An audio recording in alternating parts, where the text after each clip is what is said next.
If x is a variable, then an infinite series of the form sigma, we're going to add from 0 to infinity, a sub n x to the n.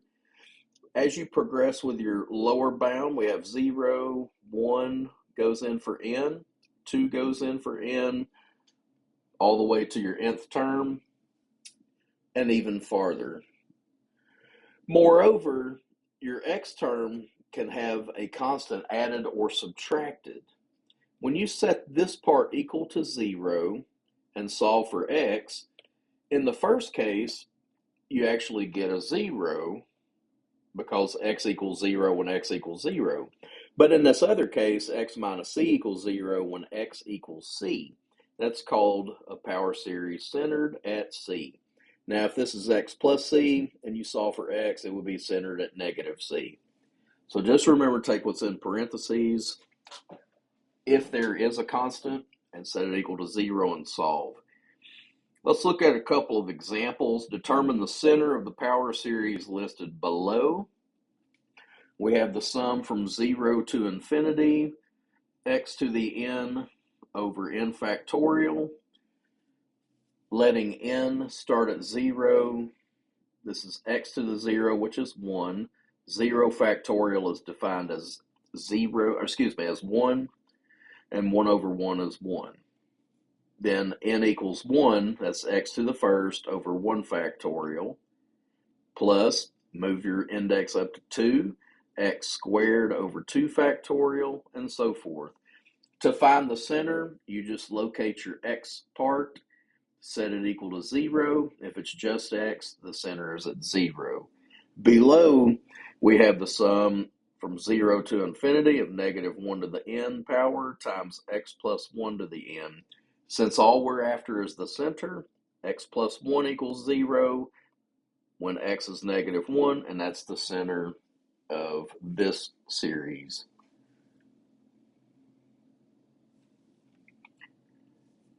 The sum from 1 to infinity of 1 over n times x minus 1 to the n. X minus 1 equals 0 when x equals 1, and that's the center of this power series.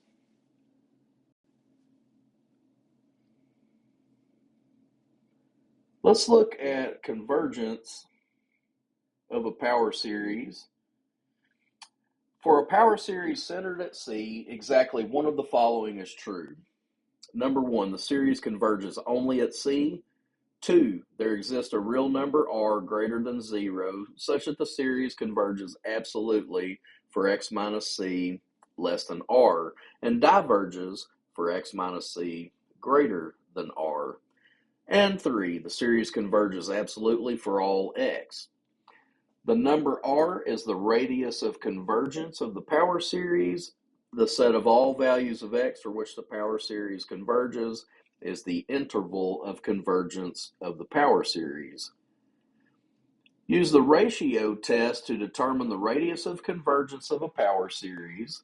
We have the sum from 0 to infinity of n factorial times x to the n. X equals 0 when x is 0. That's the center. Conducting the ratio test, we have the limit as n goes to infinity of u n plus 1 over u to the n, u sub n. U sub n is the original, that's n factorial times x to the n. We have to build an n plus 1 term. Everywhere there's an n, replace it with n plus 1. So we've got to try to find the limit of this fraction. The limit as n goes to infinity, our factorial n plus 1 factorial, we can write that as n plus 1 times n factorial. The bottom left is still n factorial. We can now cancel those.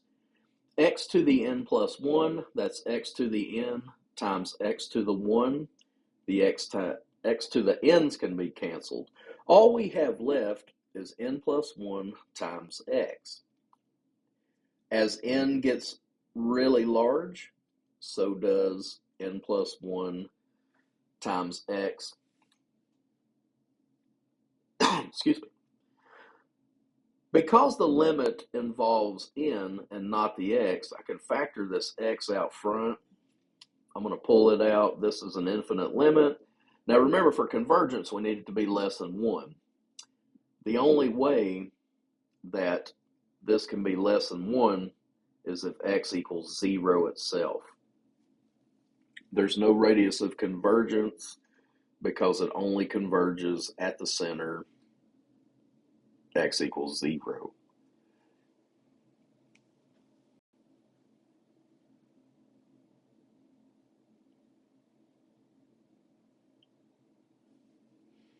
The sum from 0 to infinity of 3 times x minus 2 to the n power.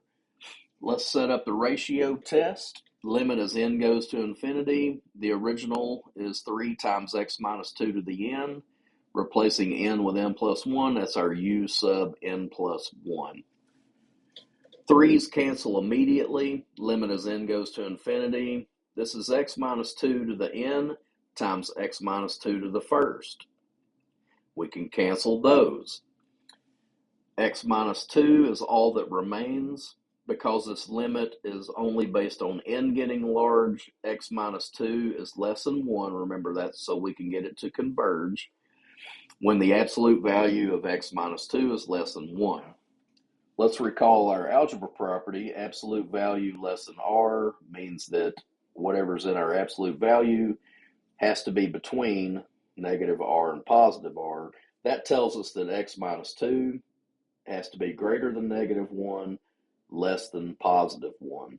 Add 2 all the way, x between 1 and 3. So the interval of convergence is any value of x from 1 to 3, not including the n's.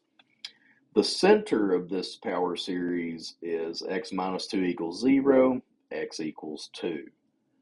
Now, since the interval of convergence is 2 units long, the radius of convergence is only 1.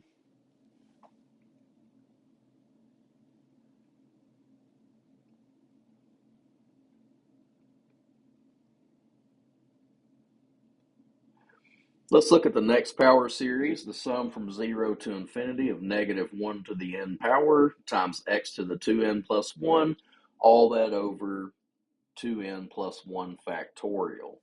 Now, it's going to take quite a bit of patience to get this one built. Remember, when you set up ratio tests, the denominator is the original nth term.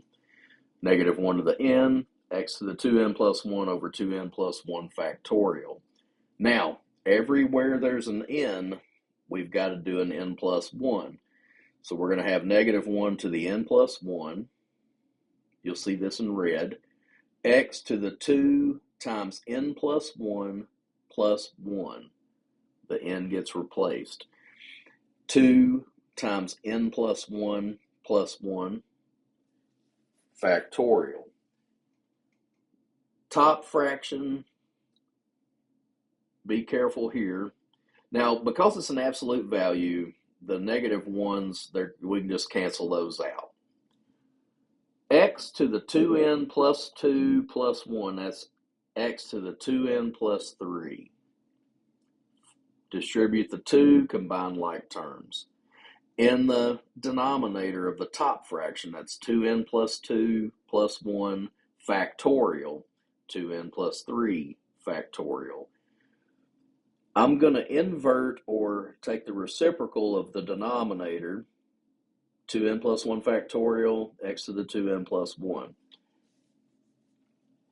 I need to start trying to simplify and see what I can get to cancel. X to the 2n plus 3, that's x to the 2n times x to the 3. Bottom left, remember with factorials you can count them down until you get a match. So this is 2n plus 3 times 2n plus 2 times 2n plus 1. I'm going to put the factorial back on it because once they match, they'll cancel. In the bottom right, that's x to the 2n times x to the first. X to the 2n's cancel. I can cancel one of those x's with one of those 3. That leaves me 2 x's here. Cancel the factorials. And so we have the limit as n approaches infinity for x squared. that's all that's left on top, over 2n plus 3 times 2n plus 2. Pull the x squared out. This limit is only based on n's behavior. When n gets really large, this fraction approaches 0. Since that's always going to be less than 1, this converges for all x, not just at the center. Now, since this is always convergent, it's going to have an infinite radius of convergence, because the interval of convergence, let me write that in here.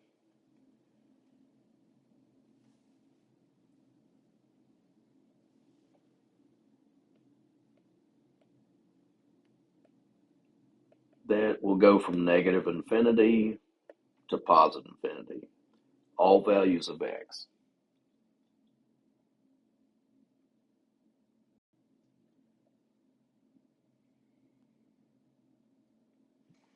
Endpoint convergence. Does a power series converge at the endpoints of its interval of convergence?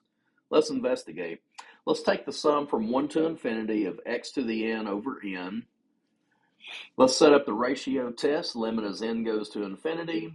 Remember, the denominator will be the original term.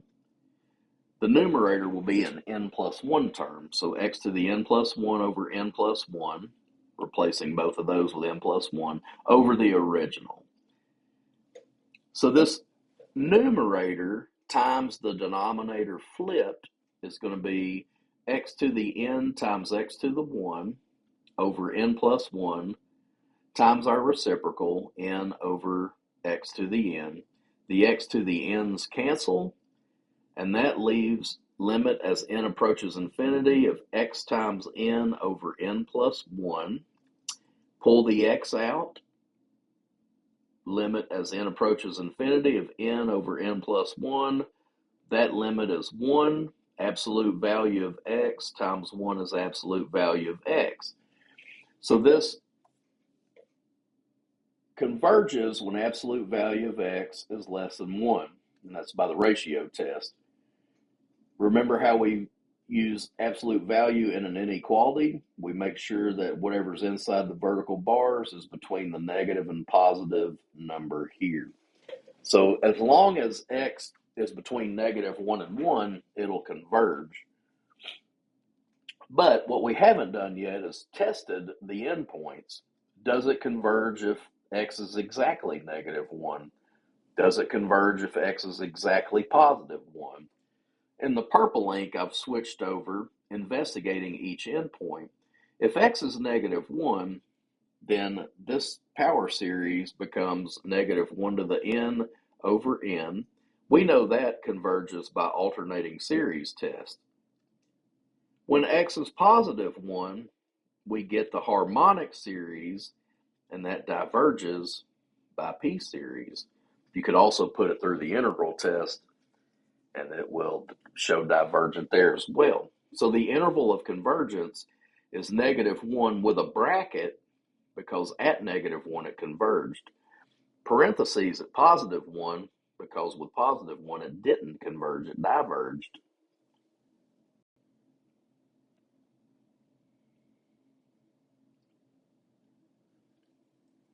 The sum from 0 to infinity of negative 1 to the n power times x plus 1 to the n over 2 to the n.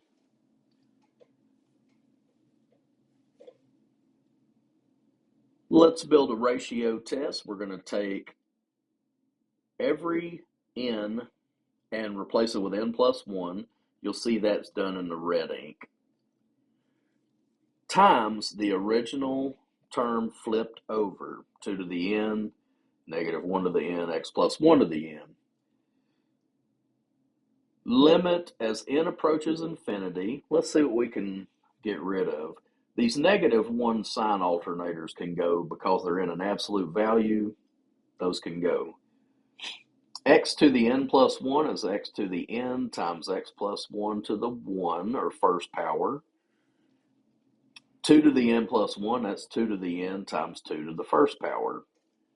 Canceling 2 to the n's and the x plus 1 to the n's, What we have left after all that dust settles is x plus 1 over 2.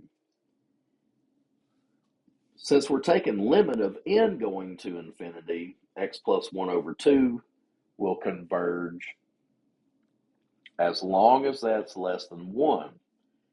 So as long as x plus 1 over 2 in the absolute value is less than 1, meaning it's between -1 and +1, we know it'll converge. Multiply both sides by 2, -2 less than x plus 1 less than +2. Subtract 1 all the way, -3, x, and 1. Let's see if this power series converges for x equals -3 or +1. I've got to scroll. When I replace this x with both numbers, we're going to have what you see below in purple. Let me scroll.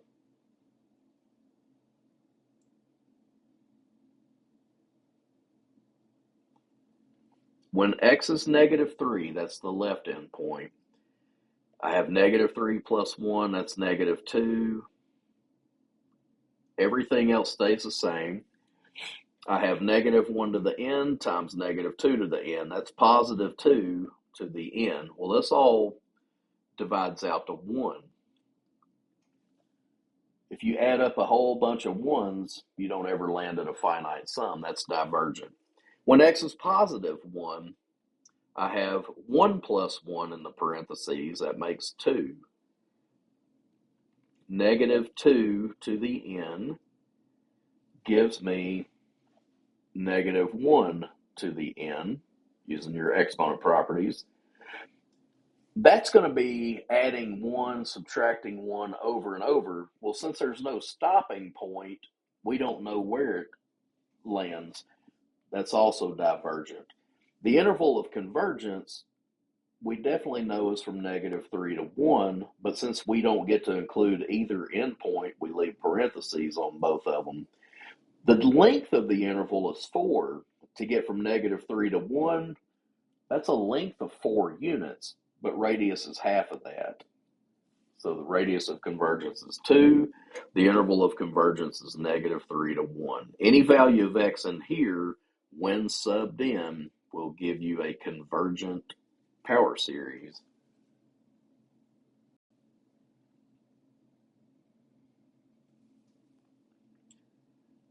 The sum from 1 to infinity of x to the n over n squared. We have ratio test. Limit as n approaches infinity. Remember, the first time through, we're doing n plus 1. So that's x to the n plus 1 over n plus 1 squared. Divided by the original, but it's quicker to multiply by the reciprocal. X to the n times x to the first. Those x to the n's can be canceled. This x that's left on top, I'm going to pull it out front. Then I've got a fraction of n's. That's n squared over n plus 1 squared.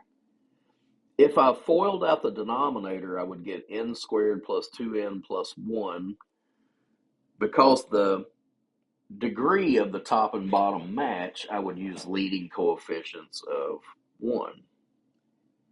I have absolute value of x times 1. That's what this big limit goes to. That leaves absolute value of x. Now remember, it converges as long as that's less than 1. So absolute value of x less than 1, we need it to converge. That gives us the interval -1 to +1, which has a radius of 1. Now the ultimate test is when we substitute in the endpoints back in for x, we want to see if that leads to a convergent or divergent series at the endpoints. If it converges, we'll use a bracket. If not, we'll use parentheses. Let's scroll down. Remember, the x is going to get replaced with -1 and then +1. When we use -1, we're going to have the sum from 1 to infinity of -1 to the n over n squared. This converges by alternating series test. When x is +1, we have 1 to the n over n squared. That converges by p series. The power is greater than 1. Because it converges at each endpoint, we can use brackets at the entire interval. We can include both endpoints for the interval of convergence. The length of this interval is 2 units cut in half. That gives us a radius of 1.